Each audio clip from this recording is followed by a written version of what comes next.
নবীকে বলছে আল্লাহ বন্ধু আপনার উম্মতের প্রত্যেকের আমলনামা আমি আপনার হাতে দেখাবো, আপনার হাতে আপনার সামনে পেশ করব, আপনি দেখে কথা বলবেন আমার কাছে। সুপারিশ আপনি কইরেন, মানা নাই, কিন্তু আপনি দেখা করবেন। রাসূলুল্লাহ সাল্লাল্লাহু আলাইহি ওয়াসাল্লাম যদি হাসরের ময়দানে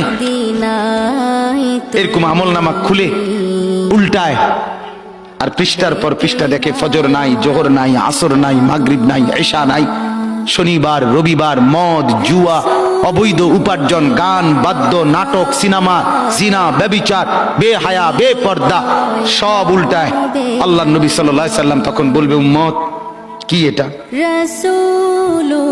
উম্মত আমার 23 বছরের এত চোখের পানির কথা একবারও মনে হয় নাই, কি আনছো এটা আমারে?